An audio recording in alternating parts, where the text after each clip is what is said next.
کبھی پیران پیر سیدنا غوث شاہ اعظم دستگیر رحمۃ رضوان کی، اور کبھی خواجہ خواجگان کی، کبھی صابر پاک کی، کبھی بندہ نواز کے سدراس کی، تو اس وقت میں تو عقیدتوں کے ساتھ بھی گرو بنتا ہے کہ اولیاء اکرام کے تذکرے کہ کاش کہ ان کی بارگاہوں میں پہنچے، ان کے زمانے کو پاتے، ان کے حالات کو سنتے۔ حسرت تو پیدا ہوتی ہے اس لیے کہ وہ زمین جس پر بیج ڈالا جائے زرخیز ہو تو اس پر کھیتی لہراتی ہے، پتھر ہو سنگلاخ ہو تو بیج ضائع ہو جاتا ہے۔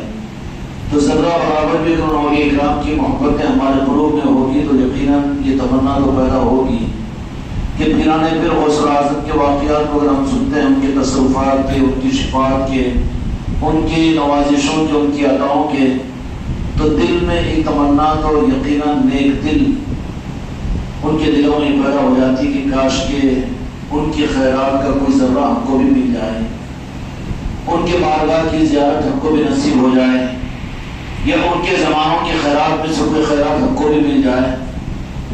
اسی طریقے سے خواجہ خواجگان کا اور اولیاء اکرام کا معاملہ ہے، لیکن امیدوں کے ساتھ میں دعائیں اور تمناؤں کے اوپر بات ختم ہو جاتی ہے، لیکن جس ذات کی تصرفات اور جس ذات کی کرامتوں کو ہم نے اور آپ نے جن محبت اور عظمتوں کے ساتھ انہی کے قائم کیے ہوئے شامیانے کے نیچے بیٹھ کر یہ خانقاہ محمدی اجمیری نصرتی مبالغے کے بغیر مسجد میں احساس ذمہ داری کے ساتھ میں ہیں کہ تاج الاولیاء ہی کی نگاہ کرم کا یہ شامیانہ ہے، اور یہاں کے نظاموں کے لیے خواجہ خواجگان کی طرف سے جس ذمہ داری کو ادا کیا گیا ہے وہ تاج الاولیاء کی ذمہ داری ہے۔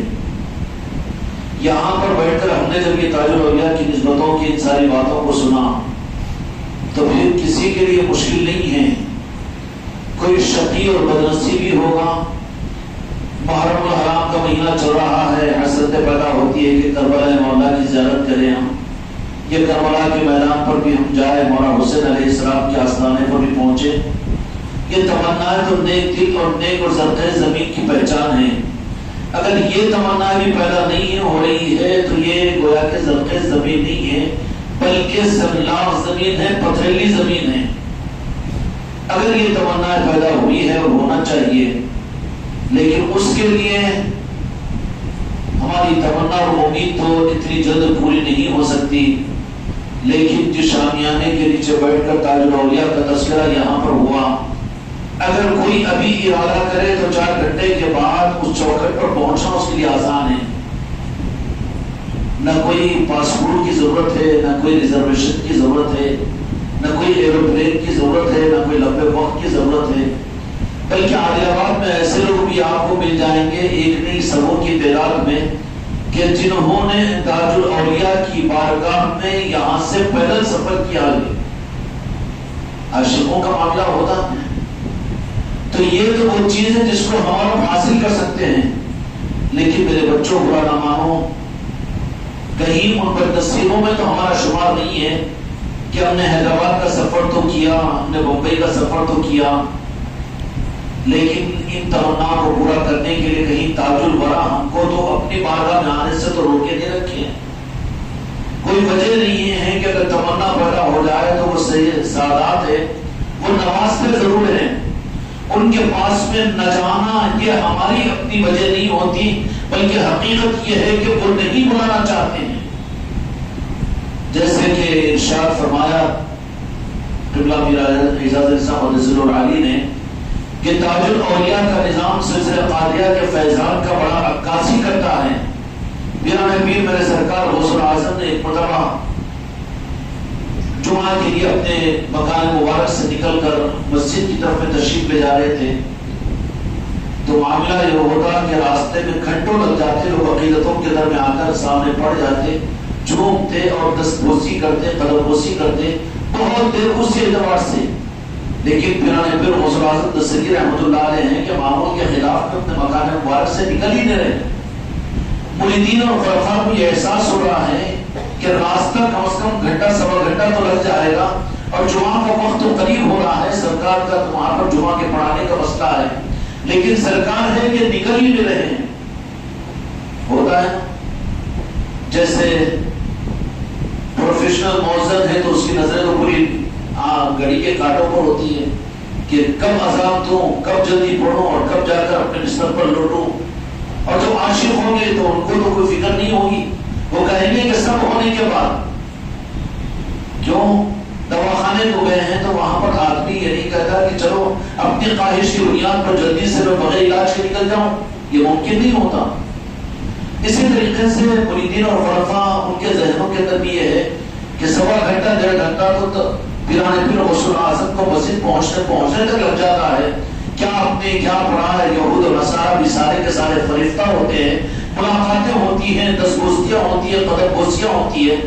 اس زمانے کی جہالت ہے کہ ہم کے زمانے کے اندر قدم بوسی امت کے لیے اعزاز کی چیز اور کوئی ایسی گھوری نظر سے دیکھنے والا نہیں تھا، اس لیے کہ حق وہاں تھا.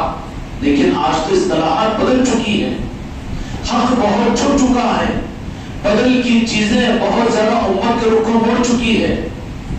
عقیدتوں کو انہوں نے بدعت اور شرک کہہ دیا اور غلط نیتوں کو، دنیا کی طلبی کو انہوں نے دین کا روپ دے دیا امت کو گمراہ کرنے کے لیے. نتیجہ یہ نکلا کہ میرے سرکار حضور پیرانے پیر غوث اعظم دستگیر احمد الرضوان بس جمعہ کی اس نماز کے بالکل قریب اپنے در دولت سے ظاہر ہوئے. لوگوں کی حالتوں کو دیکھ کر محسوس کیا کرتے ہیں حضور پیرانے پیر کی ذات ہے. چلو بھائی ٹھیک ہے. اب جیسے ہی مریدین اور خلفاء کے ساتھ میں آپ تشریف لے جا رہے ہیں، لیکن دیکھا کہ لوگ ایک آدمی بھی نہیں ہے جو درمیان میں کہ آپ کی دست بوسی کے لیے، قدم بوسی کے لیے آئے. پریشان ہو گئے کہ بات کیا ہے؟ معاملہ یہ کہ جب بھی نماز کے تشریف لے جاتے سرکار پیرانے پیر غوث اعظم، لوگ انتظار کرتے رہتے سڑک کے اوپر اپنے اور پرائے کہ آپ کی قدم بوسی اور دست بوسی کے لیے کہ جاتے جاتے حضرت کو گھنٹہ، 1.25 گھنٹہ، 1.5 گھنٹہ لگ جاتا. لیکن آج معاملہ یہ ہے کہ دیکھ رہے ہیں لوگ لیکن کوئی ہے کہ قریب نہیں آ رہا ہے.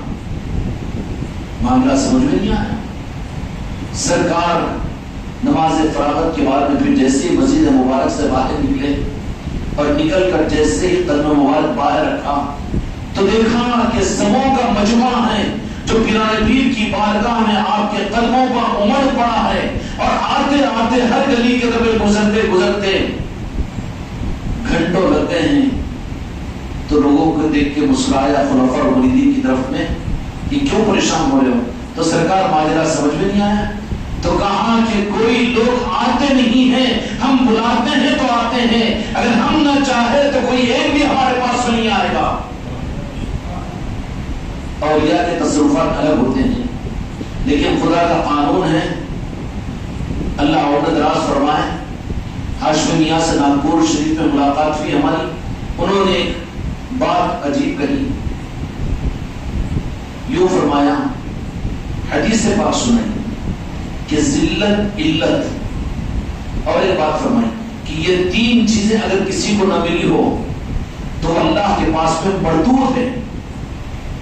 قلت، علت، ذلت. اور اس کے بعد انہوں نے دلیل دے کر بات فرمائی کہ کوئی ایک نبی بھی ایسا نہیں ہے جو تینوں چیزیں کسی کو نہ ملی ہو.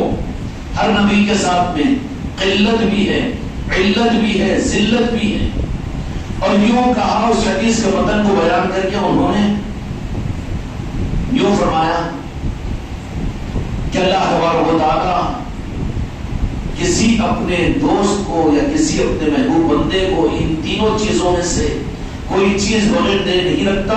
یوں فرمایا کہ جس کو اپنے پیدا ہونے سے مرنے تک کسی کو قلت نہ ہو، تنگی نہ ہو اور کسی کو ذلت کا سامنا نہیں، سارے موافق، گھر میں عزت، مریدوں میں عزت، باہر عزت، مسجد میں عزت، ہر جگہ عزت ہی عزت. ماشاءاللہ ماشاءاللہ، پھول کے ہاری ہار. ذلت کہیں نہیں، مخالفت کرنے والا کہیں نہیں، برا کہنے والا کہیں نہیں، سارے کے سارے ولی اللہ ولی اللہ.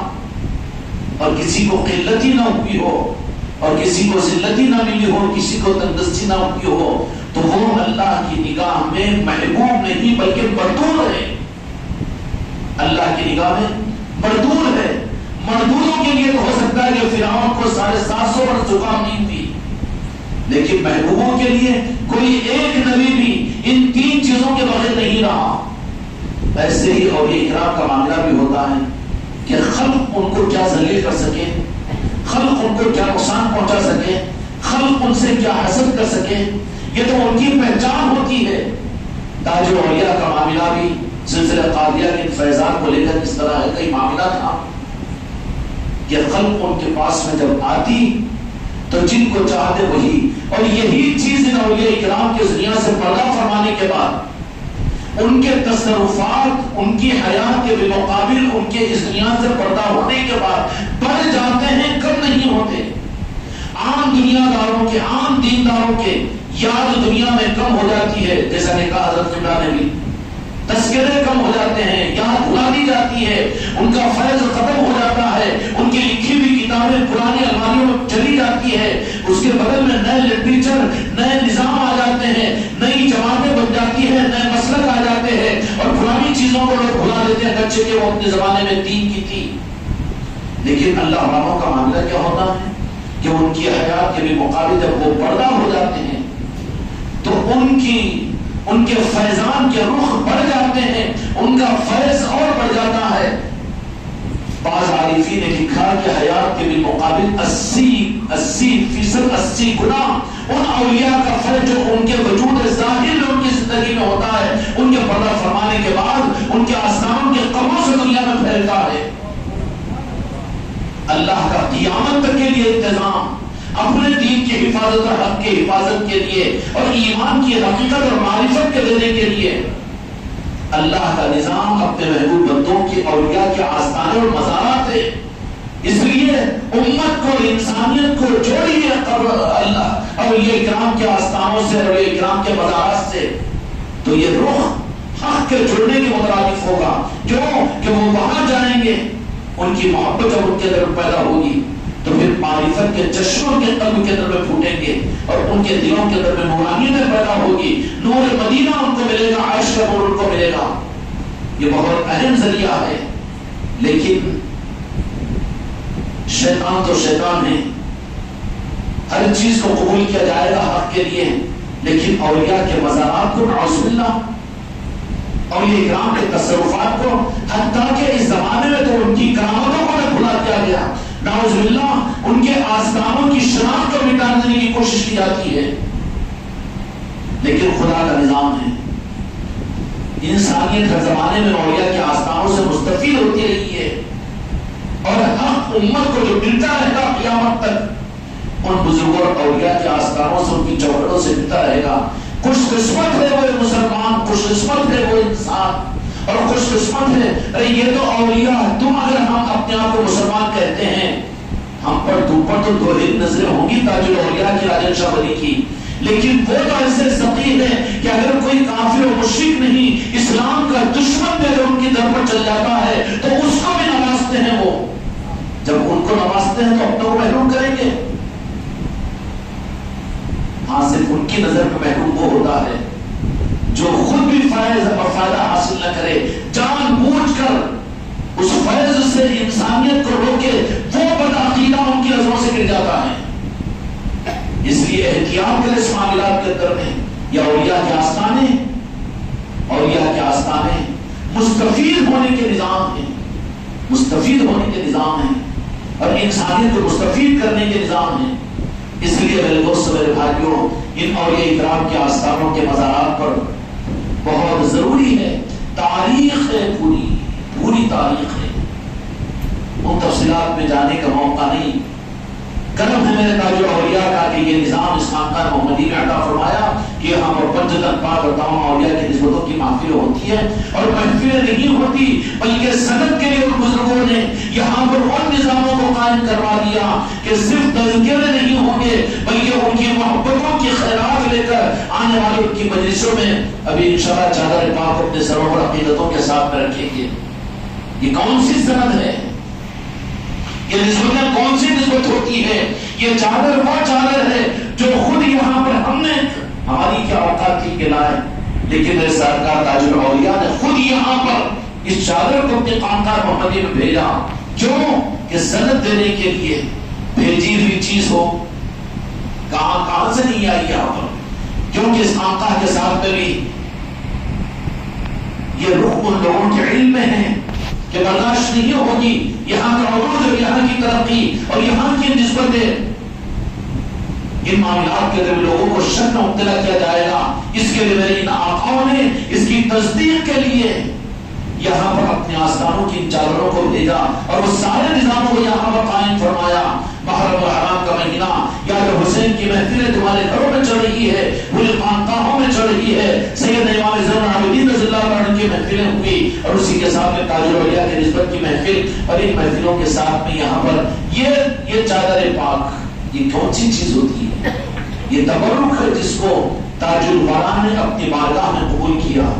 اس لیے کہ لوگ چادر پیش کرتے ہیں یہ بات نہیں، بلکہ اس سے زیادہ اہم یہ ہے کہ وہ کسی کی چادر کو قبول کریں.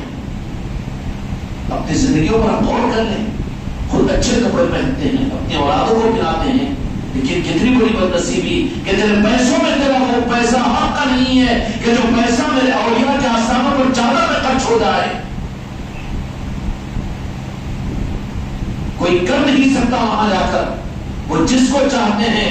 سلسلہ قادریہ کا فیضان یہ ہے کہ لوگوں کے اختیار میں نہیں کہ وہ ان کو نوازیں، بلکہ وہ نوازنے والے سے بندہ نواز ہے. پیران پیر غوث العظم ہے کہ جس کو نوازنا چاہتے ہیں اس کا قبول کرتے ہیں. اس لیے کوئی وہاں چادر بھی پیش نہیں کر سکتا. ہاں جس کو موقع دیں گے، جس کو نوازنا چاہیں گے، ان کی چادر کو اور ان کے لندن کو اور ان کے پیسوں کو، ان کے پھول کو وہ قبول کریں گے، اس لیے کہ قبول کر کے احسان کرنے والے ہیں وہ.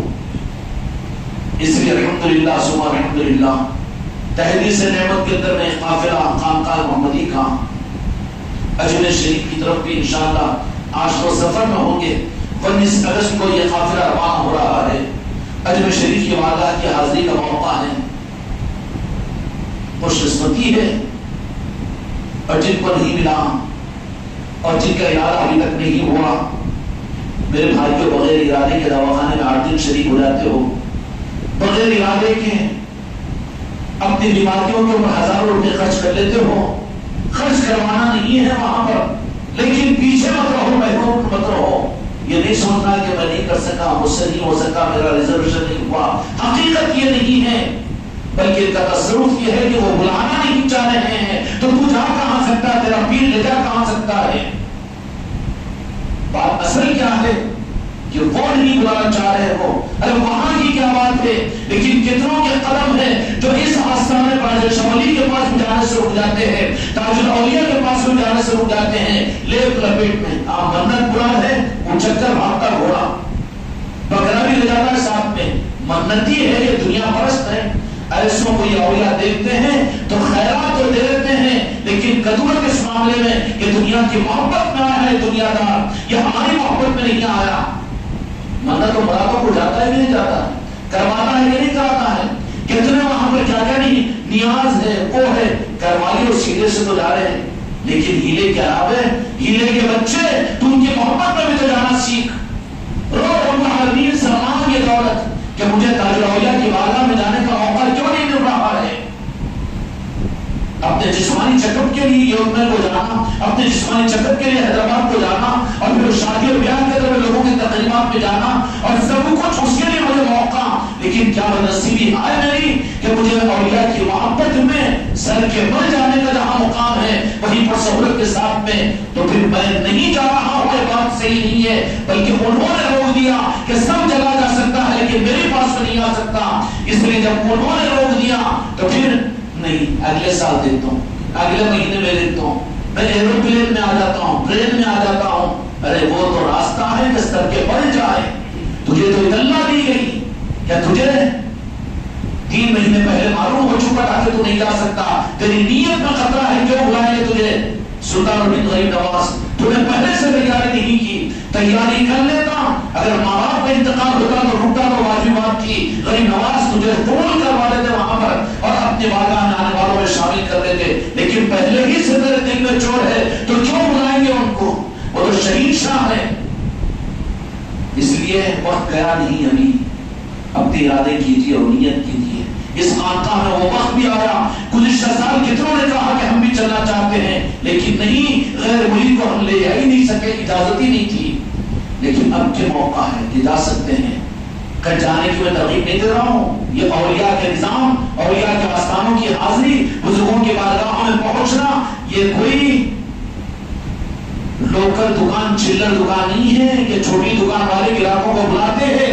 یہ تو وہ چوکھٹے ہیں جہاں پر سر کے بل جانے والوں کو بہت کچھ ملتا ہے.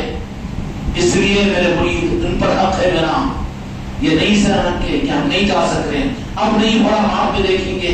کوئی گارنٹی لکھی ہوئی ہے زندہ رہے گا تو؟ اگلا سال ملے گا، اگلا مہینہ ملے گا؟ اگر وقت ہے غنیمت سمجھ، ہمت کر لے.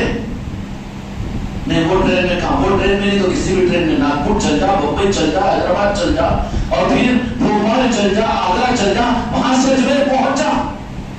نہیں جانا چاہ رہا ہے تو بات سیدھی یہ ہے کہ تیرا پیر چاہ بھی رہا ہے لیکن غریب نواز تجھے نہیں بلانا چاہ رہے ہیں تو کوئی نہیں پہنچا سکتا.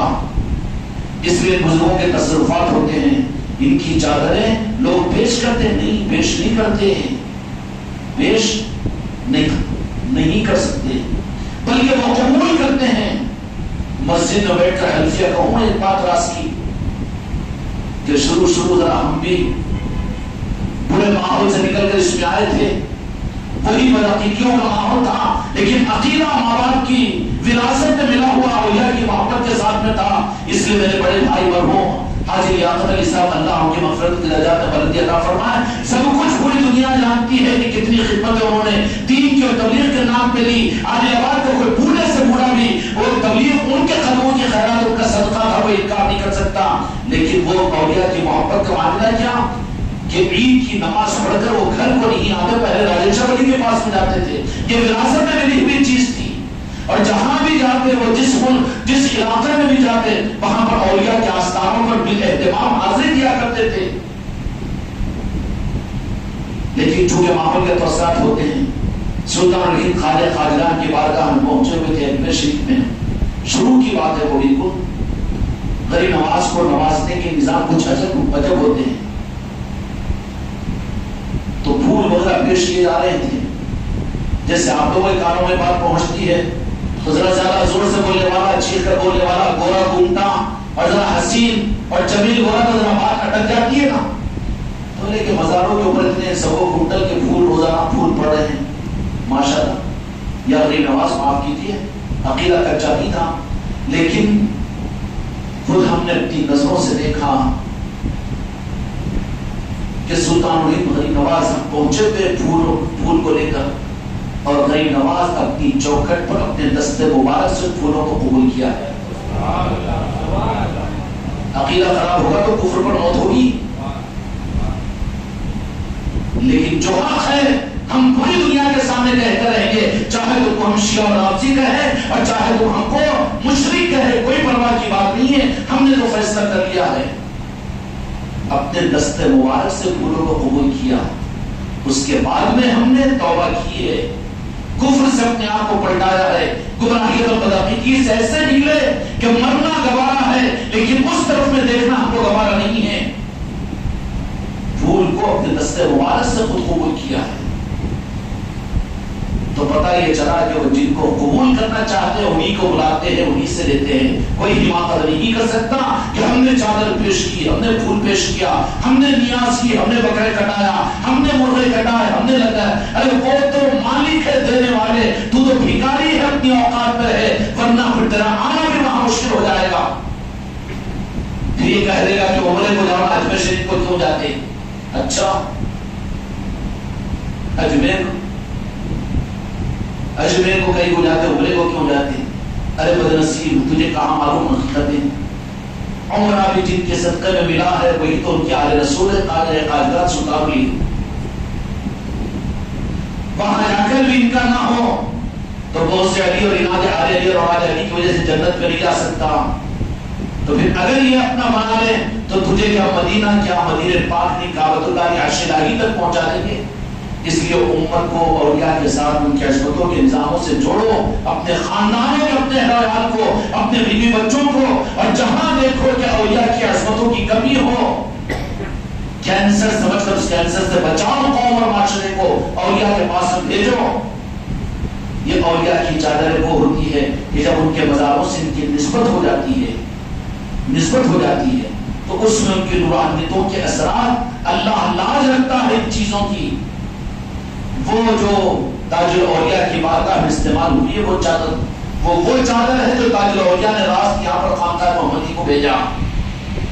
ایسے میرے سرکار سلطان بید کا معاملہ بھی وہاں ایک مرتبہ میں شریف میں تھے فجر سے پہلے، تو وہاں پر اندر کے خادموں نے چادر کو نکال کر وہاں سے دینے والے کون کون تھے، میرے نام ہے بچوں میں یاد ہوں گے، یاد کر لیں گے. ان خادموں نے کون ہے خانقاہ محمدی والے، اندر کی چادر لا کر دیا کہ لے جاؤ یہ تمہارے خانقاہ کے اندر میں. اب اس کو کیا کہیں گے؟ مانگے نہیں، ہم تو بھکاری ہیں ان کے در کے. ہم تو خاک کو بھی مانگنا اپنے لیے سعادت سمجھتے ہیں، کوئی حماقت نہیں ہے ہماری، لیکن عطایا کچھ اور، انعامات کچھ اور ہوتے ہیں جس کو میں کیوں ظاہر نہ کروں. تو کہا کہ لے جائیے آپ اپنی خانقاہ محمدی کے لیے، ہم باہر بیٹھے ہوئے ہیں لیکن اندر سے پکار کر وہ چادر ہم کو دی گئی. ان بزرگوں نے بھیجا ہے، ان کے تصرفات ہے، اس لیے ان چادروں کی تبرکات.